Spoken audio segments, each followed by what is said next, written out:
Welcome to the Full-Time Bonus Mom Show, where we talk about what it's really like to be a full-time stepmom with full legal responsibilities while juggling CNA shifts, marriage, and the chaos of everyday life. I'm your host, Tatiana, and here we keep it honest, raw, and judgment-free. So if you're a stepmom, a caregiver, or just someone trying to balance everything at once, this is the podcast for you. All right. So today's episode is one I've been both excited and nervous to record. My story and how I became a stepmom. Because let me tell you, this was not something I planned. It wasn't something I grew up dreaming about. And it definitely didn't come with a handbook. But it's my life. And it shaped me into the woman I am today. So let's rewind a little. When I met my husband, I knew he had kids. It wasn't a surprise to me.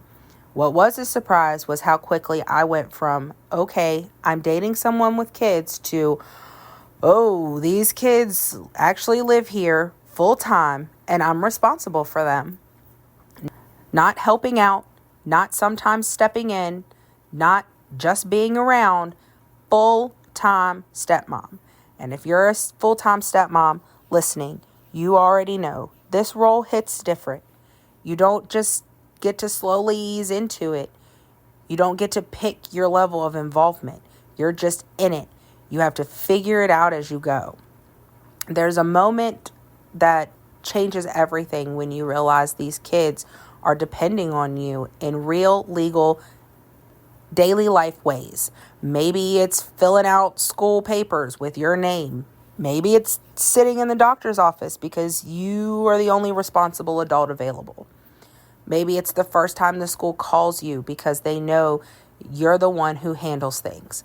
For me, it was a mix of all of them. I became the one who signed the papers, went to the appointments, talked to the schools, helped with homework, showed up at meetings, handled behaviors, routines, meals, everything. Suddenly, I wasn't just dad's girlfriend or the stepmom. I was the parent. And here's the part people don't talk about enough. You love these kids deeply, but you also struggle because you're raising children you didn't create. There's a weird space. You're not the bio mom, but you are the primary mom. You're responsible, but you don't always feel seen. You show up, but sometimes your feelings are pushed aside.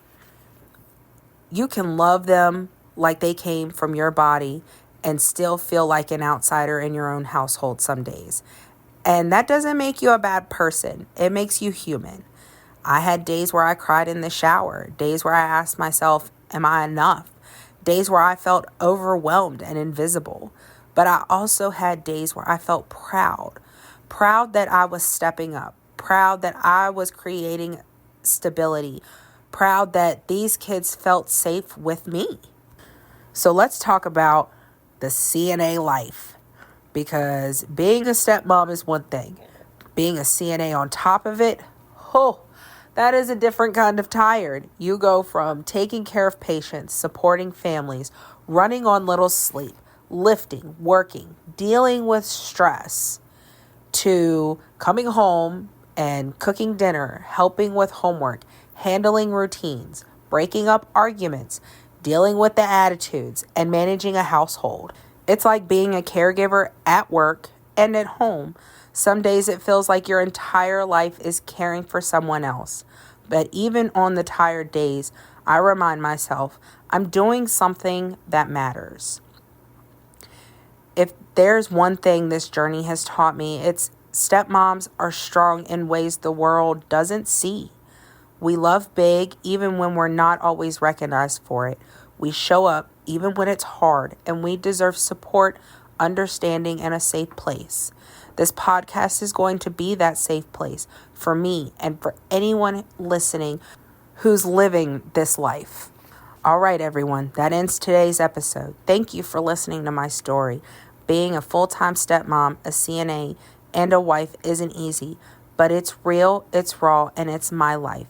And I'm excited to share more with you each week. If this episode connected with you, make sure to follow the show. Share it with other stepmoms or leave a review so more people can find it.